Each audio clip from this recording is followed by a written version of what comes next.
2 months, we started this series of webinars for the sake of documenting different perspectives, especially from young professionals, but in liaise with the other generation professionals, that is the current generation still, to understand different perspectives so that we can have that shared perspective as we address these giant problems that we face globally. While these are global problems, they really affect us locally. And the worst that they really affect us at the lower level. At AHDA and what we believe together with our partners, ENASO, the Commonwealth Councils on Climate and Health, as well as on health, climate change, as well as on health. What we all believe, or what we share as a perspective, is that using an ecological model to understand these things from deductively from how they affect the global world, to how they affect our regions, to how they affect our nations, and finally how they affect our communities and individually, especially when you talk of mental health. It's really critical.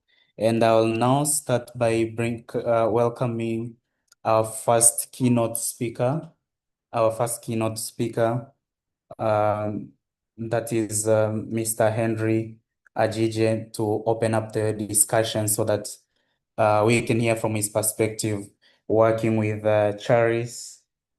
He is Mr. Henry. He's a passionate mental health consultant with over 8 years of practice and professional experience in designing and implementing mental health programs with a goal to help individuals, families, communities, and institutions in distress responding appropriately to their mental health needs. Currently, he provides technical support to organizations with keen interest in providing evidence-based mental health services and programs around prevention, treatment, research, and policy development, and other mental health related areas. Henry is a researcher, visionary leader, competent team player, and currently a PhD in psychology at Bayes University in Nigeria. He's a skillful facilitator, master trainer with the United Nations Office of Drugs and Crime and Drug Prevention, Dependence Treatment and Care. So with his mastery, Mr. Henry, you're welcome to open up the discussion today on the intersection between climate change and mental health. Mr. Henry, in Tanzania, we say karibu. The floor is yours. I can say karimu too. I know it's afternoon here in Nigeria, and I know it's evening wherever you are in Tanzania. So it's a pleasure to, from my experience, I would love to have my slide being projected.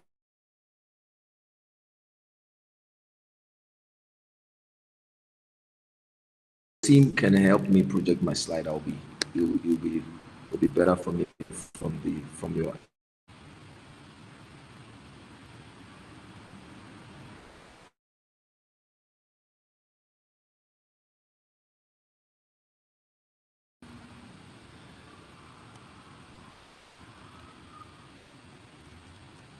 I hope you can hear me.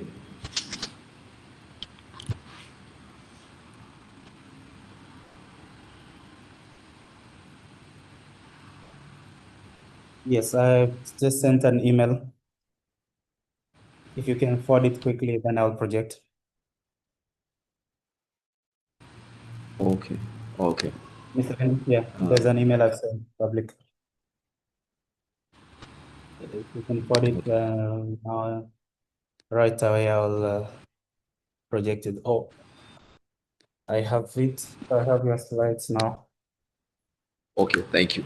That's great. So I would just love to start the discussion while the slide comes up. Okay, I just One of the received things them. that is really okay. One of the things that is really important in this discourse is to know that there is a nexus and a connection and interconnection between climate change and mental health.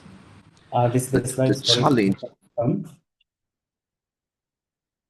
Can you see the slides?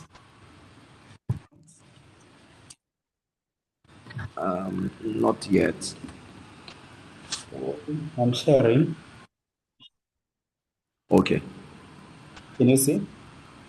Yes, slide is visible. Yeah, others can see, Mr. Henry. Yeah, I think others can see. Then it should be my network causing a delay. But I know that I can hear you, so I would just.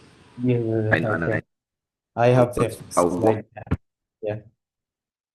Okay.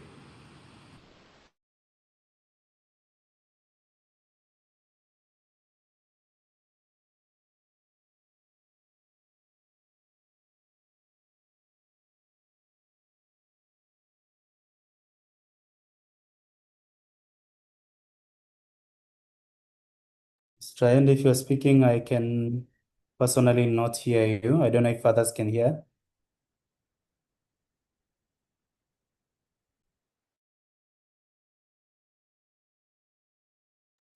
No, we also can't hear.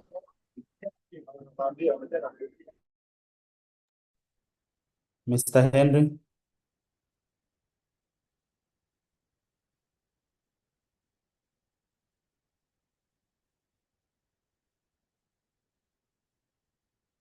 Sorry, maybe he has a technical issue. Let me check on him quickly. Um,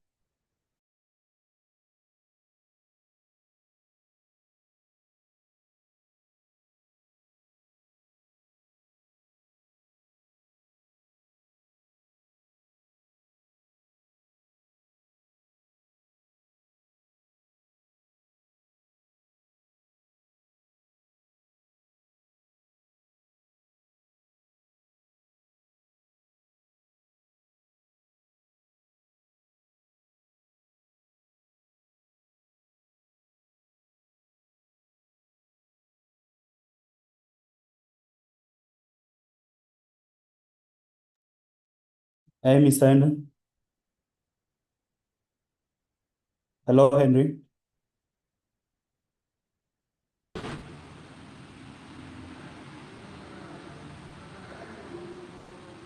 Hello, Henry? I can hear you clearly. Can you hear me? Yes, you can hear you now. Okay. Yeah. I guess maybe it's my network or something. I had to switch network. Well, it's very important, and I love to have conversations around mental health and around climate change, and also as it has to do with youth. So this is like my best moment right now, but not also because it concerns me, but because it also concerns the globe. And to say, really, as a form of introduction, climate change is not just something environmental, it's not just something based on what happens in the environment alone. Because most times when we talk about climate change, people think about just what happens in the environment and we don't think about the psychological effect of it. So, most times, most climate change interventions are usually focused on people who focused on the environment and not the people. So most times when we have interventions, we're looking at how do we address the problems of climate change in the community physically, and we don't talk about the psychological effect of it. Okay, someone said my volume, please. Am I audible now?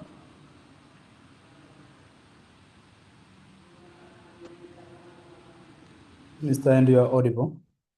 Oh, thank you. Yeah, and the slider on. Please let me know if Yes. you need to move.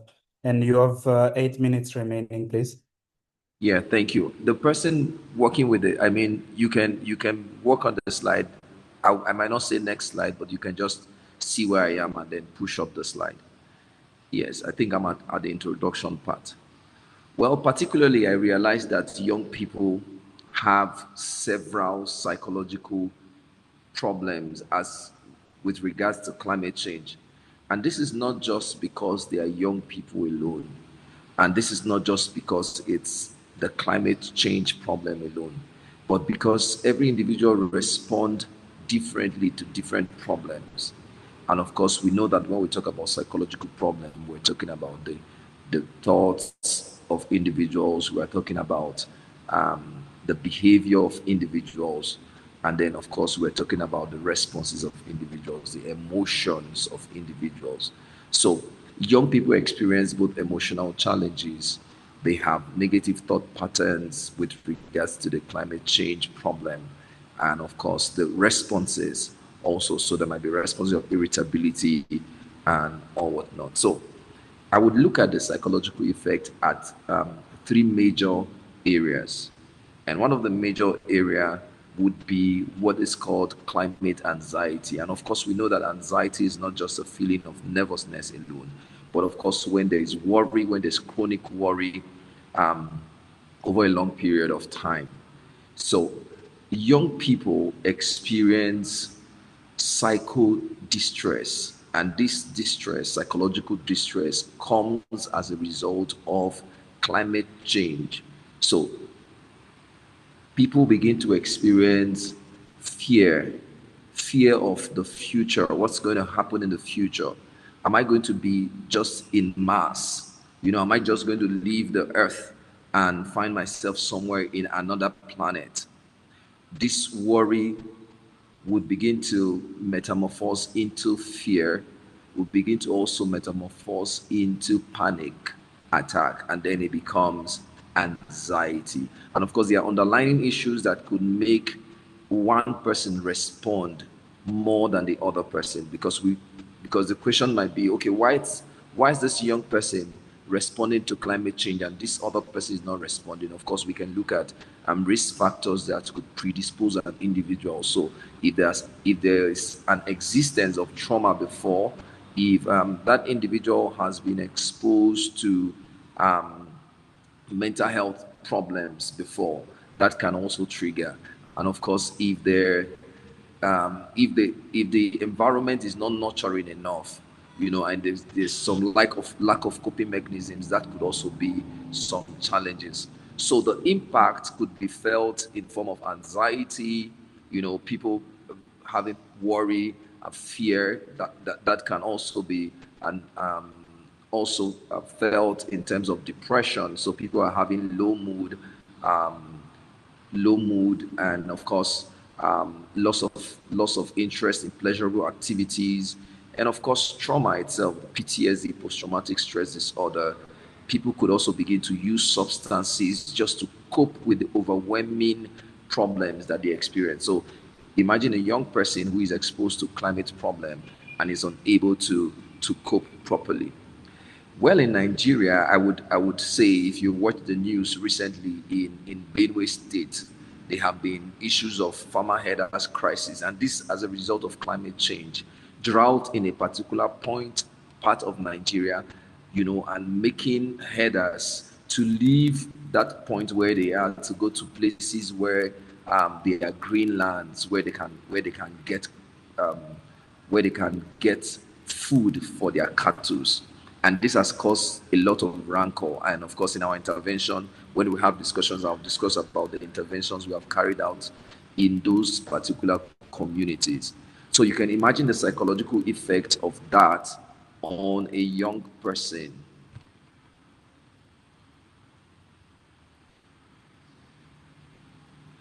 Yes. So what can we do in terms of policy framework and in terms of responses to climate change? There are several things we can do. We can ensure that we have psychological support, being embedded in the framework of whatever intervention we put in place. If there's flawed, there should be psychological support. If there are crises, climate change, pro-crisis, we should be able to embed some psychological support, of course, in our intervention. And it's also important so that we can down to the anxiety that might come as a result of climate change, that we begin to put interventions early enough, even from the school, and then of course we have to help young people with life skills around decision making, and also to help them become agents of change beyond just what they experience. So we work with them in order for young people to begin to work also to address the issues of climate change, planting of trees, and all that is really responsive. So how do we integrate climate change mental health into climate change interventions. It's very important that we redesign our intervention so that there can be resilience plan in our intervention when we're implementing intervention, especially for civil society organizations. And of course, there have to be collaboration between people who say we just do climate change alone and people who say we just do mental health alone.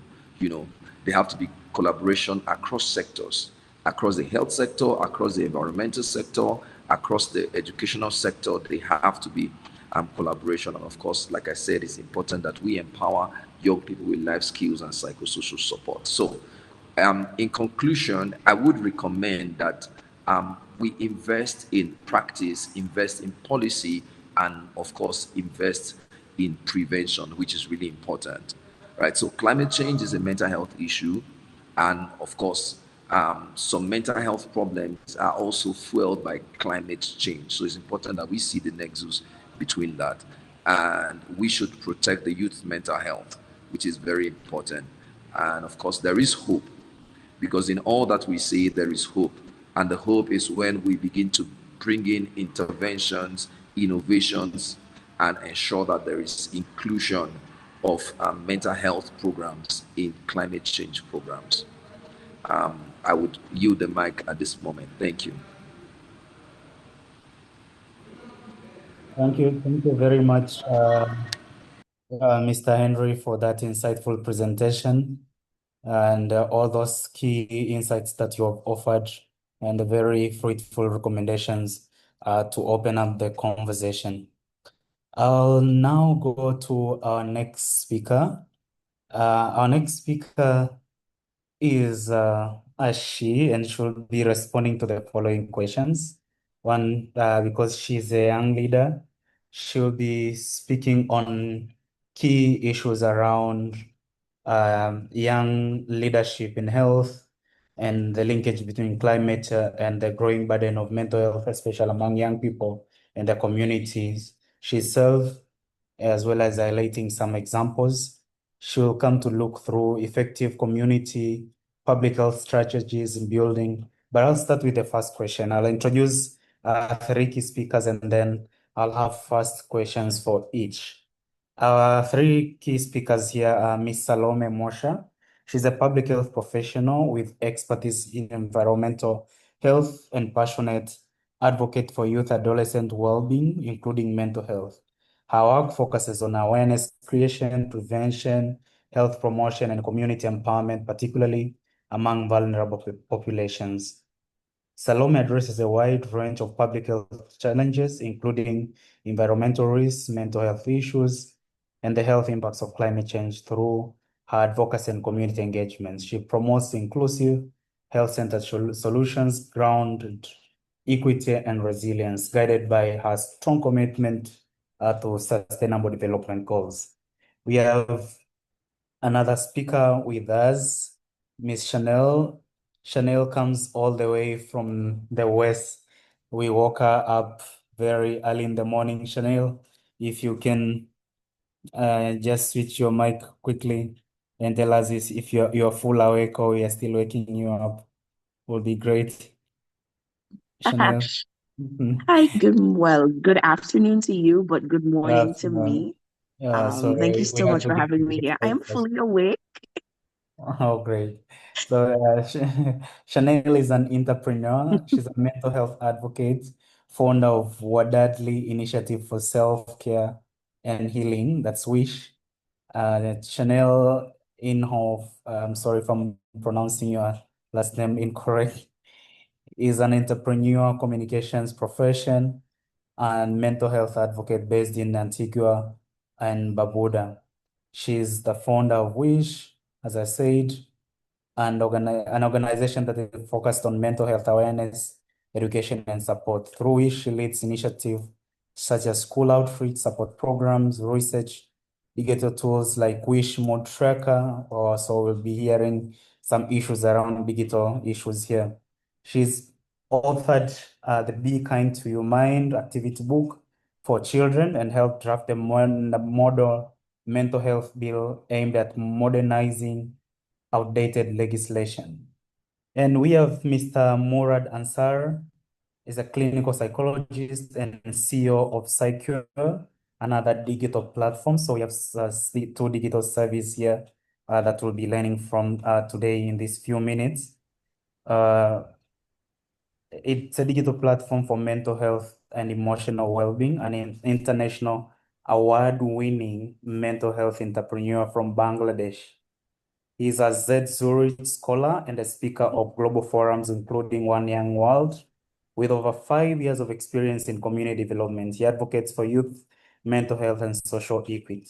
He authored the psycho-fiction book Mono Jogota Arthur Allo and has received several honors, including Commonwealth Youth Award 2025, the Diana and recognition in Bangladesh, and recognition from the government of Bangladesh and the global media. So we really have fantastic speakers, authors, digital advocates, environmental experts that we are going to learn from. And I'll start with you, Salome, right now. As a youth leader in public health, do you see any linkages between climate change and the growing burden of mental health among young people and community members? If so, would you like some examples? Over to you, Salome. Thank you very much, Alois. Good morning, good afternoon, and good evening to you all. So thank you very much for that question. And I will say that yes, and absolutely, there is a clear and a growing linkage between climate change and mental health, especially among youth and vulnerable community members.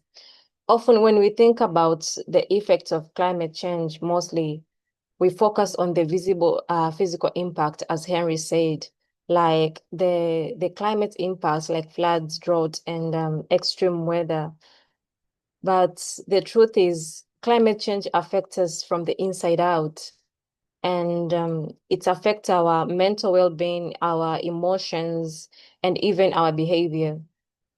So I will just mention some examples. In East Africa, the climate-related events such as rising temperature, prolonged droughts, floods, and landslides have been directly linked to increased cases of stress, depression, anxiety, and even aggression and violence. For example, in Tanzania, we can relate that between the late 2023 and 2024, we witnessed one of the worst climate disaster at Hanang landslides in the Manyara region. And it's affected over 44,000 people, left 89 deaths and destroyed homes, farms, and livestock. As we know, in Manyara, a lot of families there are farmers, agriculture, and livestock. So all of that was washed away. Imagine going to bed with the roof over your head, and the next morning you wake up, find that everything is gone. The trauma, the fear, and the emotional damage from such sudden loss are really imaginable. And this may lead to mental health problems like post-traumatic stress disorder. So, but this wasn't just the isolated event. There were several periods of climate impacts, such as heavy rains and strong winds hit various regions in Tanzania, particularly in coastal areas like Dar es Salaam, Lindi, Mtwara, and etc. And we witnessed also a lot of people took to social media in tears, like they were sharing how they lost their homes. And that this video of a small business entrepreneur, he was crying that he lost all that he has invested. And mind you, that many of which started this business through the loans. So they were really literally crying. And this, they are real people, like real people facing real emotions breakdown. So this also shows that the mental health effects of climate change are not distant. They are here and they are happening to us. Yeah, so we can also look at our neighbors, the northern Kenya.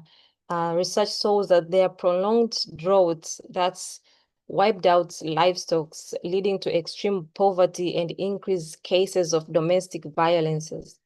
And family struggles to survive, and these pressures, lead to pressure at home and cause emotional and physical harm. Also, research has shown that and has confirmed that the extreme heat alters our chemistry in the brain. For example, extreme hot temperatures reduces the level of serotonin hormone, which is a chemical hormone in our brain that helps us to be calm and happy.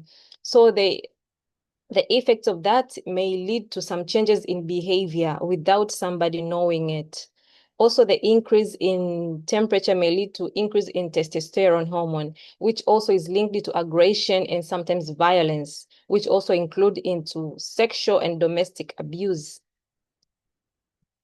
Also, the research has shown that in South Africa, for every 1% rise in temperature, murder cases rise by 4.5%. So you can imagine that how climate change effects may lead to changes of how we feel, how we think, and even how we act in our environment.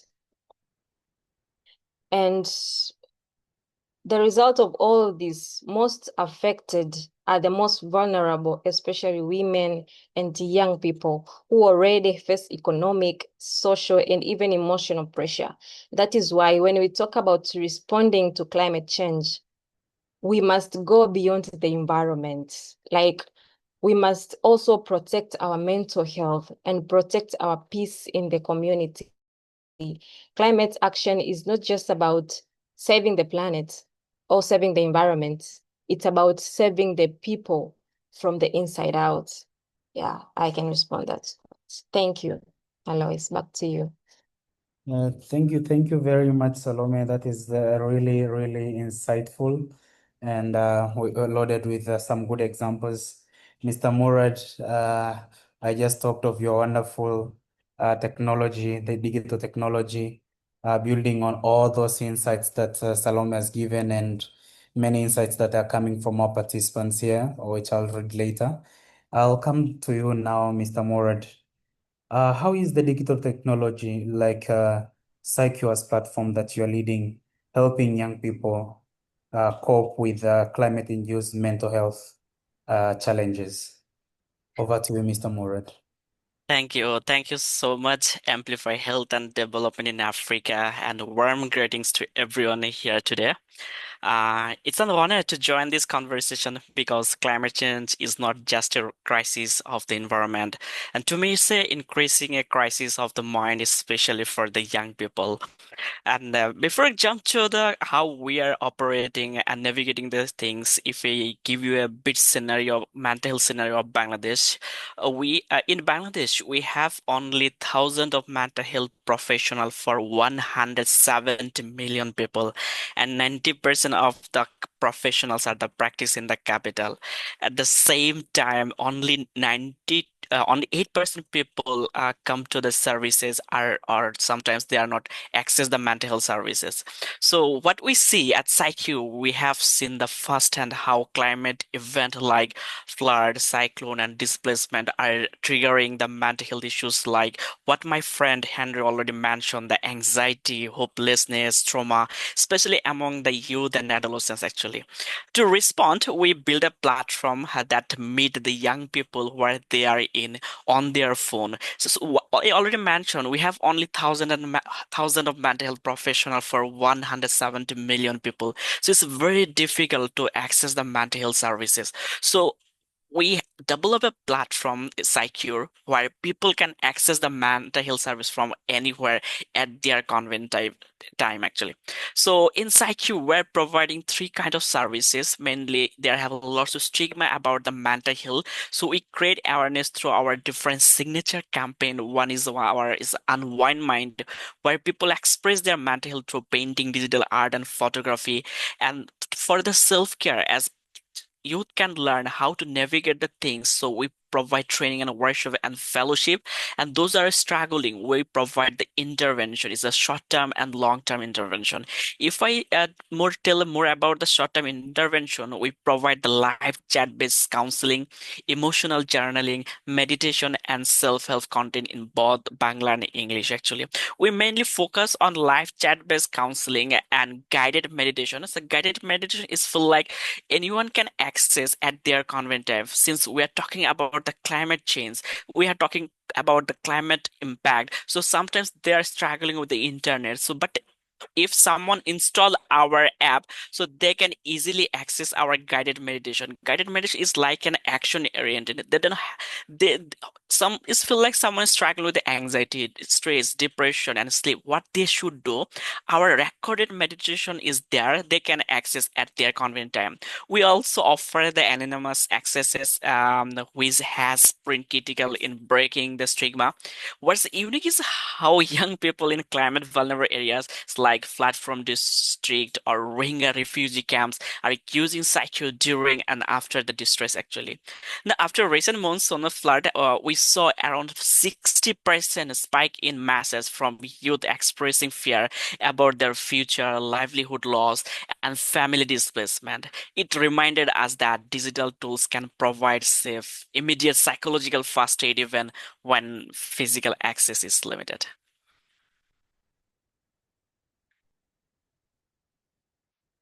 Sorry, speaking on mute. Thank you very much, Murad, and that was really, that was really great. And thanks for all the good work and the digital accessibility and facilitation you're offering to young people to respond to these mental health threats amidst the huge burden of climate change that we are currently facing. Ms. Chanel, what was your inspiration behind Wish, and how does Wish support the young people dealing with mental health challenges? Are there any climate-related challenges that you are already addressing within Wish? But start telling us what was your inspiration, young girls, and to inspire some young girls here to engage as well in digital health. All right, awesome. Well, good morning, good afternoon again. Thank you so much for having me here this morning. It's really an honor, a pleasure, and a privilege. So I founded Wish last year, October the 10th, which is World Mental Health Day. However, I have been in the mental health advocacy space for at least 6 years. Prior to this, I was a youth parliamentarian in Antigua and Barbuda, and one of the first bills that we discussed in our first sitting was the mental health bill, right? Because in Antigua and Barbuda, our legislation is extremely outdated. It is from 1957. And what I like to use to illustrate how long this was, I am 31 years old, and neither of my parents were born when this legislation was passed. So we have outdated legislation that's still governing a modern society. So that was really the first thing that sparked my interest in the advocacy, the legislative part of things. I've had my own experiences with mental health and mental illness and the challenges that come with that. And having somewhat passed through that system, I realized that there were a lot of gaps to be filled. So I had been doing my own advocacy work for the past 6 years, but last year I decided that I want to put everything under one umbrella. So I founded Wish after witnessing so many people around me struggling with things like anxiety and depression in silence. There was a palpable stigma as well. So friends, family, and neighbors were like grappling with mental health challenges, but they felt that they had nowhere safe that they could turn. That realization kind of sparked this mission to create what I hope can be and hope will continue to be a safe space for honest conversations about mental health in Antigua and Barbuda that are free from judgment, because stigma still runs very deep in my part of the world. The inspiration, as I said as well, was deeply personal. My own experience with the mental health crisis in 2019 showed me how lacking that support system was. And it sharpened my resolve to build this community of understanding and care, because a lot of it is a lack of understanding. So through which we support young people by making mental health resources available and youth friendly as well.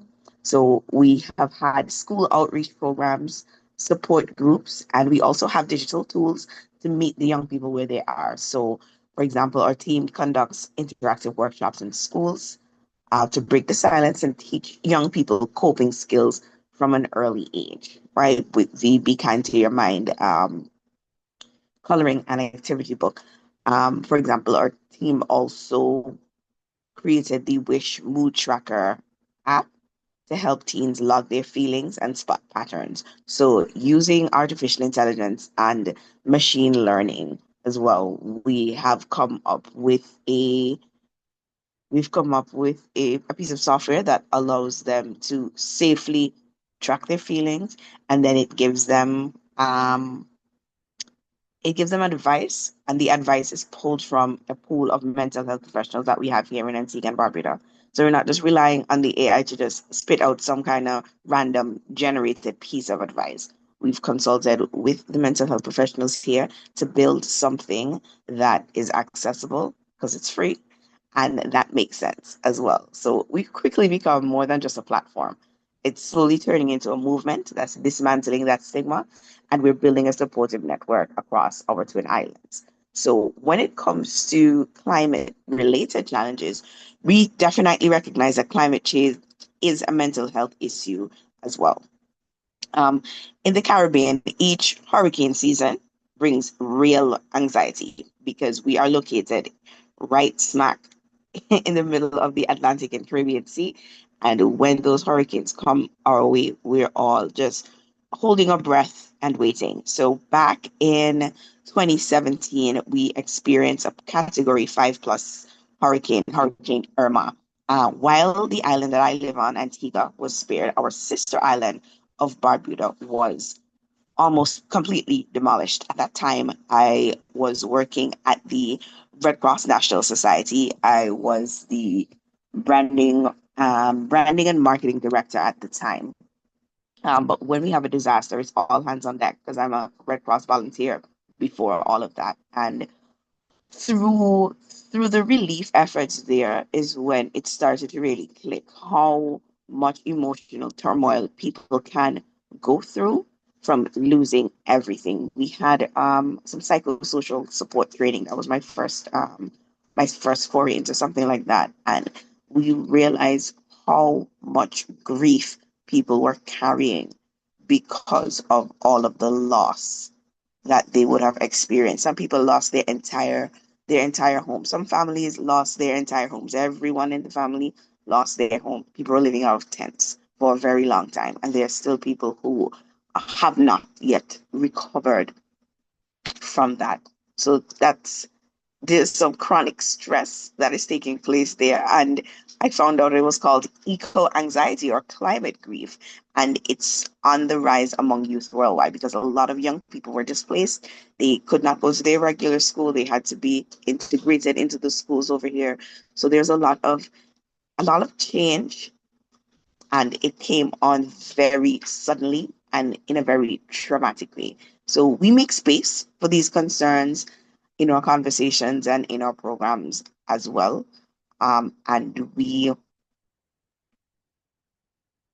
believe in creative outlets like storytelling. So art, journaling, creative arts, spoken word. So we have a lot of those programs that are coming up in the next few weeks as well. So protecting mental health is a part of climate resilience. As the United Nations notes, climate change's impact directly and indirectly affect psychosocial well-being. So any climate action must also safeguard our youth's minds. My hope is that WISH can continue to empower youth in Antigua and Barbuda who face climate challenges with emotional support, solidarity, and the confidence that their feelings are being heard and that they're being understood as well. Thank you so much, Nell. That's really inspirational. And I see you have touched based on issues around storytelling, which will come back to that. Before I come back to you, Salome, on some issues around community engagement that the chat based on, I'll be going through some comments here. sent from our participants. I'll start with Stephen Shikoli. He is saying very critical to look into climate change and its effect to our mental health. For example, when we experience floods, we can't even work, which affects productivity and also the demand for breadwinners to look for food, yet nothing is moving. One day you are rich, then boom, flood carries away everything, including your house. This leads to great distress because people become displaced, families are broken. This affects people mentally. Quite an impressive presentation, murder and climate change. The numbers are alarming. That's from Lizzie. Again, from Lizzie, the gaps between patient and mental health experts is already alarming, and climate change exacerbates the same. Stephen again saying when it comes to matters like TB, when we have heavy floods, then patients can't access health service. These are health systems issues, which hits their minds and affects them mentally. And I see comments here. Exactly, Lizzie tells us digital interventions, though the way to go. There is an issue of inclusion, especially to marginalized populations. We cannot not access the internet, smart headphones, or laptops. How can we address this? I think you can keep this question in mind, Chanel and Murad. How are you ensuring your technologies reach the marginalized? Sibangani Dube says climate change and its effect on sport and well-being of the youth is an issue often not spoken about. This is very true. Thank you. Naima Domitian is saying this is just an open mind interconnection because truly we mostly discuss things or life being hard by most blaming the economy, but seriously, it seems that while climate change, without knowing it's already affecting life, especially mentally, and manifests itself in different ways, such as low productivity leading to unable to obtain basic needs, which leads to helplessness, depression, and not being able to provide. And this might sadly lead to even suicidal decisions. Thank you, Neema. Karen is saying climate justice and mental health is a conversation that needs to be taken to another level. True, it's important to check on victims long after. Thank you very much for this great engagement and conversations. Keep them coming. I'll be reading them to the audience, and please keep your questions. I'm going to break the deals we had with our speakers, and I'll let you ask at least one question. One or two questions from the audience soon. Coming to you, Salome, you talked of issues around engaging community, youth being involved. What do you see are the best means to engage communities? What are the best community engagement strategies in addressing this burden of mental health amidst climate change? You have a minute to respond to that, and I will jump over to another speaker. Thank you, and over to you, Salome. Thank you, Alois. Speaking about the strategies that we can do or have already been done, first of all, I would like to appreciate the incredible work that the governments and the developing partners, civil society, has done already, both in climate response and mental health services.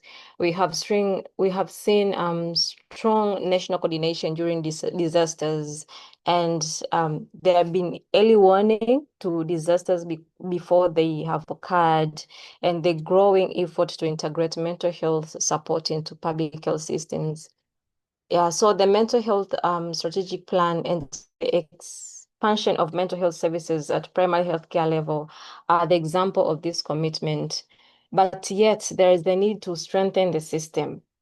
And that said, the climate-related stresses like floods, droughts, and so forth become more common, and we must continue to build mental health resilience, especially at the community level. For example, we can use the strategy of community awareness and education, because people need to understand that mental health matters just as their physical health, because when it occurs, natural disasters and climate change impacts, it shock everyone on the outside, but most of the inside, as mental health, they are not really taken care of. So many organizations, together with the government, has started awareness campaigns through media, local forums, and this must be continued and reach even more communities and remote areas. Also, another strategy, the integration of mental health support into emergency response efforts. When people lose their homes, farms, or businesses due to disasters, they don't just need the physical aid. They also need emotion and the psychological support. We recognize the progress made, but now it's about strengthening those services even more, especially for women, youth, and other vulnerable groups. Also, the work that can be done by the community health workers, we know that they are often as the first line of the care in the communities. Through training them in the basic mental health support, it allows early detection and referral whenever they see the signs of mental health in the society. This is already happening in some region, but expanding it to more regions and to every village, I can say, if there could be a community health worker who is there and who can know the traumatic signs and refer these people to take medical care, it will help to solve the issues of mental health. So additionally, we must also recognize the value of youth and women-led initiatives across the country and the region. We have seen young people and local leaders step up through the community dialogues, come with campaigns or climate smart farming groups. For example, the organization that I'm working with, the AMREF, we have initiatives that teach and encourage youth and women to take steps into climate change and help them with their financial stability, which also will help them to strengthen their mental health. Yes, so finally, I would like to say that strengthening the referral system is most of the key factor that can help reduce mental health. Mental health services are expanding, but we need to ensure that communities know where they can access their mental health services. But also the mental health services, they are kind of expensive. So building a system whereby every citizen can access mental health care can also help to overcome the challenge of mental health. Yeah, so lastly, I would like to emphasize that resilience is not only built overnight. It's a built through partnership, through policies, as my other panelists said, through awareness and educations. But by continuing to work together, government and organizations and the communities, we can all protect not just our environment, but the emotional and mental well-being of people around us. Thank you. Back to you, Thank you Alo. so much, Salome. That's very insightful. I'm just switching quickly. We have very few minutes remaining. Mr. Murad, you are running a digital platform. I don't know if you are in a position to display it for our audience to see right now, but that's not a problem if not. But let's look at the issues around how is it transforming the systems and policies or contributing to transformation in Bangladesh. And there was a question from panelists on the issue of accessibility Uh, uh, accessibility to the vulnerable population. okay, thank you. I also get a questions from the audience. Actually, how I'm not wrong. He's a lazy OT. I'm sorry for if I am not pronounced correctly. How we can navigate the marginalized community who are not accessing the internet? Yes, so definitely, climate change directly challenges our ability to deliver our services. For example, in the last week, our group session disrupted by heavily rain. And to adapt these kind of things, what we do, we launch a youth mental health fellowship program supported by Monash University and Zurich Foundation. We train more than 30 youth mental health advocate to run the peer session and check in their own communities even when formal programs are not possible. So it's a very it's easy to understand the once we're talking about the climate change. So limited internet accessibility is very easy actually to this community lead and climate resilience approach has helped us to sustain support in crisis time. And if I share another story, one of our mental health advocate, he is from one of the climate vulnerable area of Bangladesh is Borishal. His name is Zubair, whose family lost their home to rising trade, and he later became a local ambassador and using the very tools we taught to support his peers dealing with the eco anxiety. If we talk about the policy, yes, it's very challenging always. It comes once it comes from the global south, but I believe young people are not just the beneficiaries; they are the catalyst for the change. So if I share more information about the Bangladesh, in Bangladesh, our mental health budget is only 0.44%, not even 1% of the total health budget, and 67 to 70% invest on the government hospital. We always say prevention is better than cure, but where is our budget for the advocacy and everything actually? So but the limitation will be always there. What we do at Secure, our mental health fellowship train young people to teach the mental health topic in low resource schools actually. This fellows conduct session on emotional regulation, healthy relationship, and eco anxiety and climate grief. They have taken their stories beyond the classroom. Many are now part of the youth network that directly engage with the local counselor and disaster management team. Recently in Bangladesh, we make a coalition, and one of our fellows successfully posed for the mental health awareness to be included in a local flood preparedness program. And youth advocate make the mental health visible in climate discussion, and their life experience, their storytelling, and their energy bring urgency to system that have often overlooked in the mental health dimension of the climate adaptation. Thank you very much, Murad, for those wonderful examples, and thank you for the great work that you're doing for Bangladesh. Let's now travel quickly to Barbados, to the islands early morning, and hear from Chanel. Chanel, you are a young woman leading a wonderful technology, looking at mood tracking, doing storytelling in a wonderful way. How do you see this translating into scaling into something that will be replicated for more ladies to utilize beyond your area to add to their own communities? And again, answering the question of internet, the question of internet accessibility. How do you ensure that such barriers are broken? And looking at other groups like the disabled and many other marginalized groups in the communities, how do you ensure that you break such barriers? That will be my last question. We are past 2 minutes past the time we set for this webinar, but I hope we'll have uh, patience from our speakers for the next at least 5 minutes, and then we'll wind up with one question from the panel, from the audience.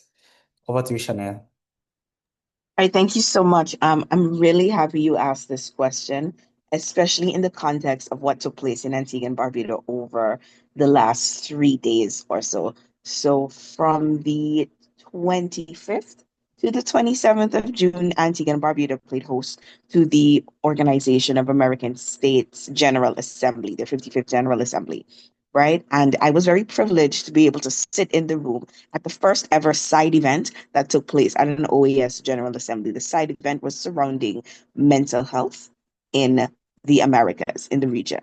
And having sat there, we heard from our Prime Minister, the Honorable Gaston Brown. We heard from our Minister of Health, Sir Malvin Joseph, and also the Secretary General of the OAS, His Excellency Ambassador Ramdin. And the entire focus of the 2 hour long meeting was on mental health and building resilience within the region. So not only our islands in the Caribbean, but also South, Central, Latin, and North America as well. And I am very proud and happy to say that Antigua and Barbuda has been leading that charge at an OECS, Organization of Eastern Caribbean States, and CARICOM, which is the Caribbean Community level.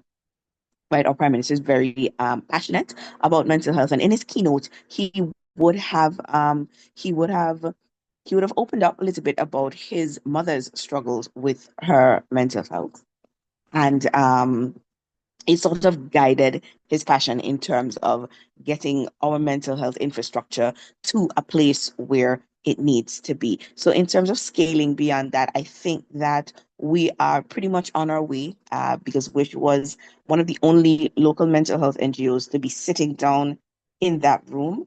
And I'm proud to say that we would have met with the chief medical officer and the other advocates and professionals within the past few weeks. And we've been putting together a national campaign when it comes to mental health and mental wellness. And I know that whatever it is that we do here will be the blueprint for our brothers and sisters in the region. And I'm so happy to be a part of something like that.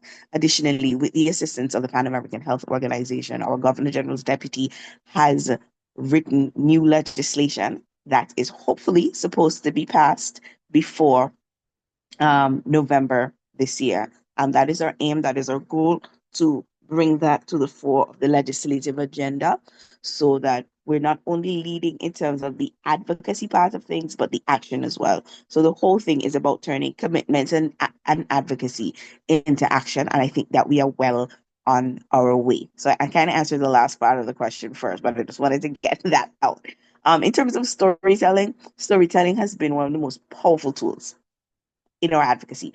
I've learned that when young people share their personal stories, whether about overcoming their anxiety, coping with climate uncertainty, like our brothers and sisters over in Barbuda, it creates a ripple effect when it comes to healing.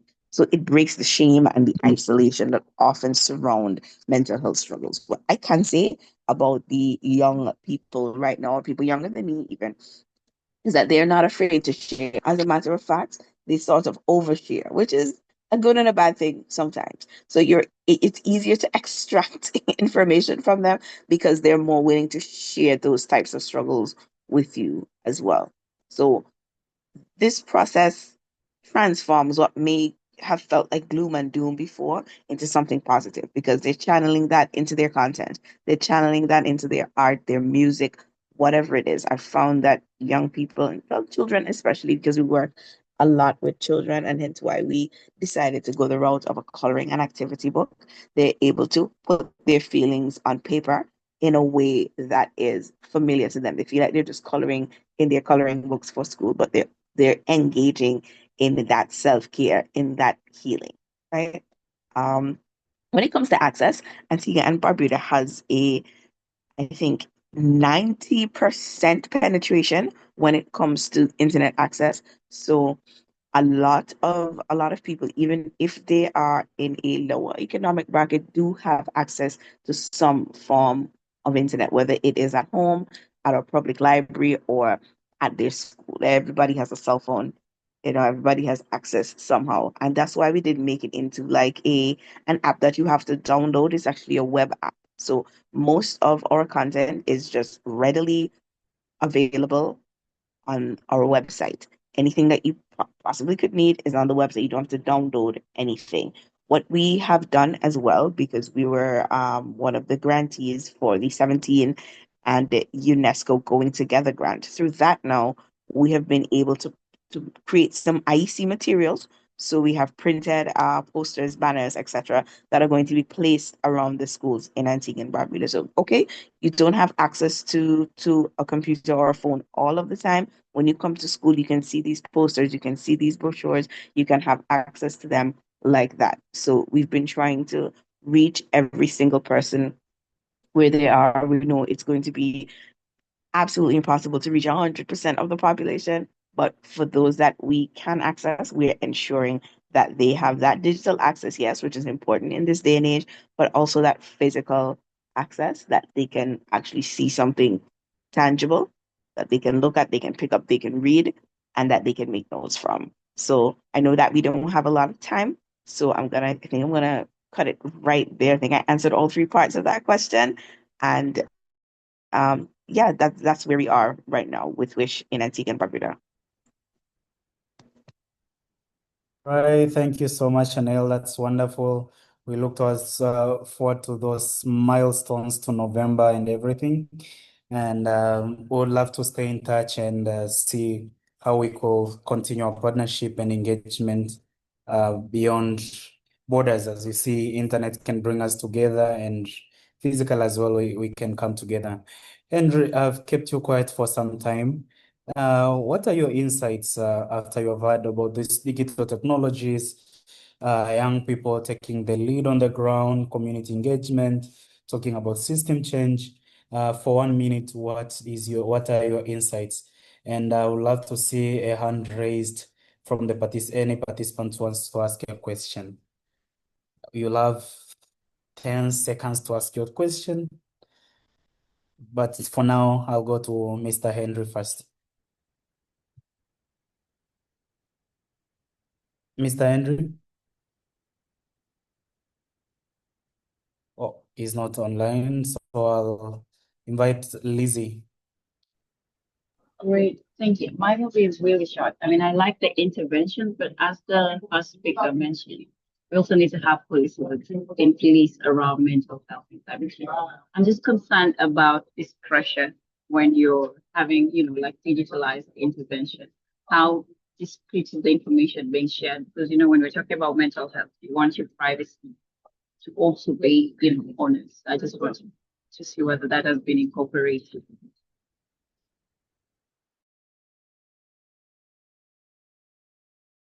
Sorry, Lizzie, I missed that. Sorry. I was saying in terms of discretion and the digital interventions that the two last presenters have talked about, I just wanted to know, how do they ensure the discretion of, the information that's being shared is kept? So data privacy and just making sure you respect people's boundaries, because mental health is also a very sensitive topic. I hope that's a specific question for Miss Chanel. Yes. Right, over to you, Miss Chanel.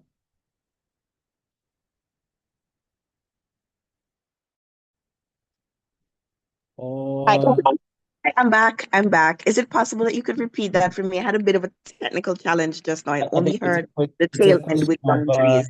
Set of the details of the people that you track with the mood tracker about the data and the mental health information that you connect. Lizzie, correct me if I'm wrong.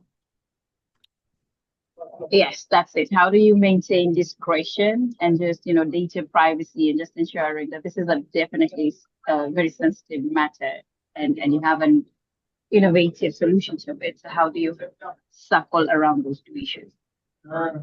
Okay, awesome question. Fabulous question. Okay, so I have the privilege of also being the developer behind the Mood Tracker app. So it's not like we have a team of developers and then we have our team and every single person has access. What I didn't include in my bio is that I'm a web designer and developer as well. So using Google Firebase to authenticate the logins, that is what we use. So you can log in with your Google account, you can log in with your email or whatever you want to log in with. And the only identifying information that we have from people are their email addresses, right? And those email addresses are encrypted. So using what we're using with Firebase and Google and all of that, the artificial intelligence does not at any point in time interact with that encrypted information, which is the email address. The way that I have developed it is that they are two standalone pieces of code that don't ever interact with each other. It only interacts with the piece of script that deals with when somebody selects a mood.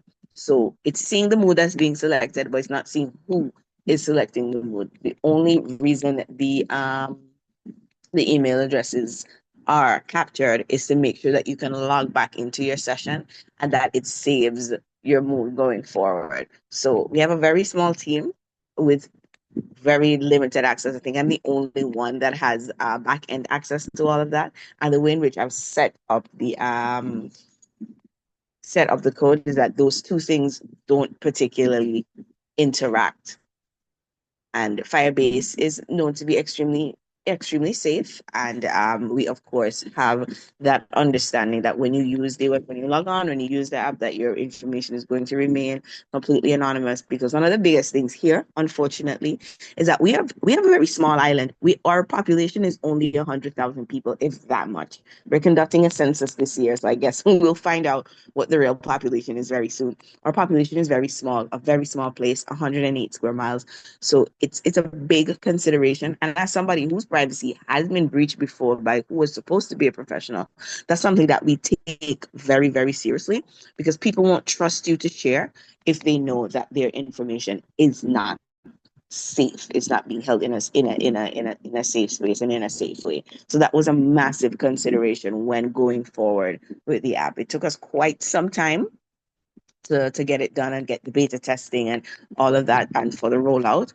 But we are mostly satisfied. We're satisfied that the users and their information is safe, because it doesn't even ask you for your name or anything else. The only thing you do is you log in. Matter of fact, I've seen one of the people who was testing with us, they created an email address specifically for this, which doesn't identify them at all. And that's what I've realized a lot of people have done, because we asked for a bit of a test run before we actually launched it to the public. So I saw a lot of people logging in with like a secondary email or like I wouldn't say fake, but probably like a burner email to do something like this. So we did all of our testing, and of course we have our little agreements. When you tick the box, you accept this, that, and the third. So safety was a big consideration when it came to the mood tracker and any of the other digital tools that we have.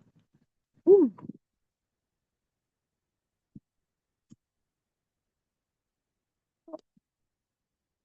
Hello? Hello, thank you very much, Neil. And I see Liz is clapping. That means she's like, she's happy. So thank you very much, Liz. That was an important question. And I'm sorry if anything went bad in this conversation, then please put all the blame on me, because I'm the one who was delayed, taken longer than it should have been. Maybe it was sweeter when it was short, but I made it longer, and I don't know, but I hope you have enjoyed. But if it was very nice, then you can clap on for Dr. Mary, who prepared all of this session, who prepared the questions, and who selected the wonderful speakers that you have had here. So yeah, I see hands. Thank you very much. Was a wonderful conversation. It is the second last out of the series that we are expecting to run. Is the second or third last? Yeah, third last. Second last, I think. Yeah, third last. Yeah, from the sessions that we are to run. The next session, to keep in mind, it will be focusing on maternal and child health, and we're expecting to have experts in the area to digest that topic. However, the conversation on climate change will not stop. This is one of our core areas of discussion, not just the intersection, but climate change in itself, mental health in itself. That's a conversation that will not stop. And we look forward to having more conversations where everyone could speak, because, with mental health, everyone has at least ever seen a different experience. Thank you very much for joining. It was wonderful having all of you in this conversation. And I'll now offer only 15 seconds to our speakers to say bye. And I'll start with whom I guess is the youngest. She can now start be unmuting and speaking. Salome. Oh, wow. So I'm the youngest here. I guess I said I'm not sure. Okay. Thank you, Eloise. Thank you. So just to close, I would like to remind all of us that climate change it doesn't just damage our environment. It deeply affects our minds and our hearts. So building true resilience, meaning caring for both. And because a healthy environment means nothing if our people are silent, suffering inside. So yeah, let's keep raising our voices and raise solutions together. Thank you. Asante sana. Thank you so much. I'll break my rule and I'll go to Mr. Henry. Yes, thank you. I would love to say that the psychological effect of climate change always would manifest as emotional exhaustion, stress, anxiety, trauma, phobia, nightmares, irritability, depression, hopelessness, loss of interest in pleasurable activities, and of course, could also translate to substance use disorder. So it's very important that we not only ensure that we respond to the mental health crisis that will result from climate change, but also that we address issues of policies that can support interventions to responding to the problems. Thank you. Thank you so much, Henry. I'll break the global law that says ladies first, and I'll go to Muraj first. Thank you. Thank you. My last piece of advice to the wonderful change maker will be there is a still long way to go, but with action and compassion, real change can and must happen. Thank you. It's very, really good one. And Chanel, will you close for us? Thank you so much. I just want to say that in the global south, especially for small island developing states, we have a lot of things going against us, like climate change, lack of access to proper care. But when we turn the commitment that we have into action, I think that anything is possible. And I think like conversations like this are very important, and that we have to continue to let our voices be heard, especially as young people. This is the world that we have to live in and that we have to leave for our children and grandchildren to live in. And we have to leave that world a much better place. Thank you so much for having me today. It was indeed a pleasure. Thank you so much. And if anyone can switch on their microphone, or their video for and wave for a screenshot picture of the participants, it will be nice. It will be nice. I'm wearing zigzag clothes, but I will do mine. Oh, I see Dr. Danson Matungwa has even given us a good paper to read. We have taken your assignment. You can wave, you can wave, you can wave. I'm going to take a screenshot. Who is next? Who is next? Who is next? Someone is doing something with AI somewhere. All right, I'm going to do it. This